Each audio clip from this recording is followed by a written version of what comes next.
लापता युवती की 8 दिन बाद लाश बरामद। 22 अप्रैल को होने वाली थी शादी। बालाघाट के हट्टा थाना पुलिस ने ग्राम लिमदेवाड़ा की रहने वाली युवती पूर्णिमा की लाश बंजारी और गांगुलपरा के जंगल से बरामद की। युवती पूर्णिमा एमएससी की छात्रा थी और उसकी 22 अप्रैल को शादी होने वाली थी। बताया जाता है कि युवती पूर्णिमा विसेन 5 अप्रैल को सिलाई करने जाना है कहकर घर से निकली थी, जो घर वापस नहीं लौटी। वहीं पिता धनराज विसेन बेटी की शादी की तैयारी में रिश्तेदारों के यहां कार्ड बांटने के लिए निकले हुए थे। बेटी के वापस नहीं लौटने पर गुमशुदगी की रिपोर्ट दर्ज कराई थी। विवेचना के दौरान पुलिस को पता चला कि युवती पूर्णिमा अंतिम बार अपनी भाभी के भाई गिरजाशंकर पटले निवासी मोह गांव के साथ देखी गई थी। इसी के आधार पर पुलिस ने जब जांच पड़ताल की तो लापता युवती का शव बंजारी व गांगुलपरा के जंगल के बीच से बरामद किया गया। क्या नाम है आपका दादा? धनराज विसेन। क्या हुआ आपकी बेटी के साथ, कैसा घटना करा? बेटी की घटना ऐसे जी, मैं तो घर में नहीं था उस दिन, कहीं चले गया था पता बांटने। शादी जम गई थी लड़की की, तो ढूंढा सिवनी जा रही हूँ मम्मी ऐसा बताई अपने भाभी को भी, और घर से चले गई। रील धागा लाती हूँ बोली, सिलाई करती थी और पढ़ाई भी करती थी। क्या हुआ? बस इतना ही है जी। तो बेटी की लाश कहाँ मिली है? बेटी की लाश मिली फिर इधर गांगुलपारा की तरफ बंजारी घाट के खाई में थी, कहते उधर। क्या संदेह, किस पे संदेह? संदेह था गिरजाशंकर पटले पे। अच्छा, ये कौन है? मोहगांव का वो था, हमारे यहाँ बहू का भाई। अच्छा।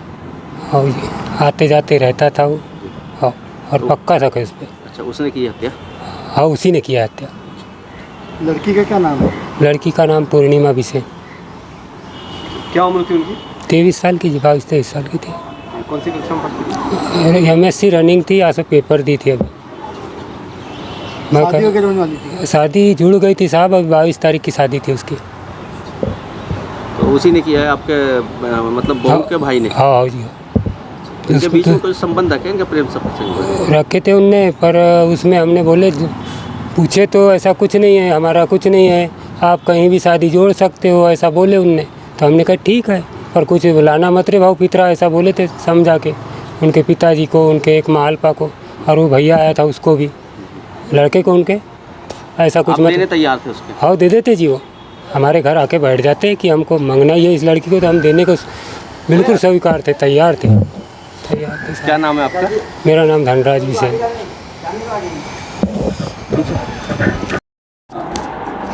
सर खैलांजी में भी एक हत्या हुआ है जिसमें 5 लोगों ने मिलकर एक युवक की हत्या की। क्या पूरा मामला है, किस कारण से हत्या की और क्या कार्रवाई की? खैलांजी में ग्राम लोधी टोला सावरी में कल एक घटना घटित हुई, जिसमें सुंदरलाल को उधारी के पैसे के लेन देन के विवाद में 5 लोगों ने मिलकर हत्या करना पाया गया था। अपराध क्रमांक 76/23 302-34 में कायम किया गया है और 5 आरोपियों को नामजद इसमें एफआईआर की गई, जिसमें से एक आरोपी को हिरासत में लिया गया है। शेष आरोपी की तलाश की जा रही है, जल्दी उनकी गिरफ्तारी भी की जाएंगी। पूरा प्रकरण जब सामने यह आया था कि इन सुंदरलाल के जो है राजेश और निकेश, ये लोग इनसे बदम, इनसे उधारी के पैसे था। इसी बात को लेकर कल विवाद हुआ और उसी में इनने जो भारी से उसको मार के उसकी हत्या कर दी थी। सर कितने पैसों का लेन था, कुछ उसका पता चला? ऐसा अभी जानकारी नहीं है। सर रामपाली में गिरिजा की मौत का मामला सामने आया था, जिसमें कि कुछ परिजनों द्वारा भी एक ज्ञापन भी सौंपने आए थे, जिसमें बताया कि उसकी हत्या की गई है। क्या पूरा मामला है, पुलिस क्या कार्रवाई की इसमें? देखिए, 28/3/2023 को एक भागवती बाई है, ये मोटरसाइकिल से गिरकर इसकी डेथ हुई थी। इसमें जिस लड़के के साथ में वो जा रही थी वही उसको अस्पताल भी लेके आया था और परिजनों का आरोप है कि उस लड़के ने इसकी हत्या की है। प्रथम दृष्टया जो इन्वेस्टिगेशन हुआ उसमें अपराध क्रमांक 84/23 304 में मुकदमा दर्ज है। विवेचक द्वारा घटनास्थल पर जो साक्षी थे उनसे भी जब तस्दीक की गई तो एक्सीडेंट ही पाया गया और जो उसकी पीएम हुआ, पीएम में भी चोट जो एक्सीडेंटल डेथ के हैं। तो प्रथम दृष्टया भी एक्सीडेंट मानकर विवेचना की जा रही है। अगर इसमें हत्या जैसे कोई अन्य साक्ष्य आएंगे तो उसमें वैसी विवेचना की जाएगी, परंतु प्रथम दृष्टया उसमें एक्सीडेंटल डेथ होना पाए जाने से 304 मुकदमा दर्ज किया गया है। सर रामपाल की पुलिस पर आरोप भी लग रहे हैं कि 1.5 लाख रुपए की लेन देन को लेकर के इसको हत्या न करार करते हुए वो बताया जा रहा है, एक्सीडेंटल बताया जा रहा है, इस तरह से? नहीं, देखिए, हम पीएम रिपोर्ट के आधार पर कार्रवाई करते हैं, हम किसी के कहने पर कार्रवाई नहीं करते हैं। पीएम में जो स्पष्ट है उसी के आधार पर कार्रवाई होती है। लड़की को बॉडी मिला था। क्या मामला है सर और किस प्रकार से पुलिस इस मामले में कार्रवाई कर रही है? इसमें मृतिका जो है हट्टा की रहने वाली हैं और इसका अपने ही किरनापुर के रहने वाले एक जो इसके रिश्तेदार हैं उससे इसका अफेयर था। दिनांक 5 तारीख को दोनों ही गांगुलपारा घूमने आए थे।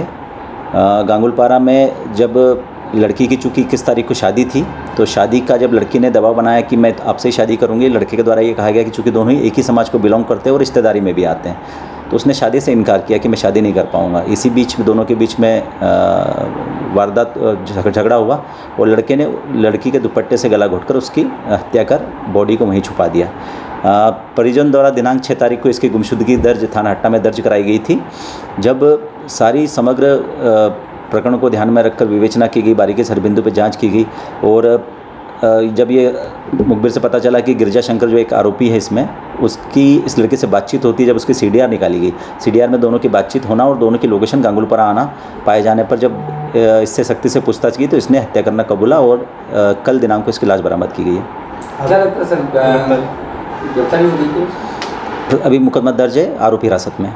Mathura neuro super speciality hospital emergency सेवा 24 घंटे उपलब्ध। अब आपको नहीं जाना पड़ेगा अपनी गंभीर बीमारियों के इलाज के लिए दिल्ली NCR के महंगे अस्पतालों में, क्योंकि अब आपके मथुरा शहर में उपलब्ध मथुरा शहर के सबसे अनुभवी neuro surgeon doctor Praveen Kumar, doctor Rajat Arora.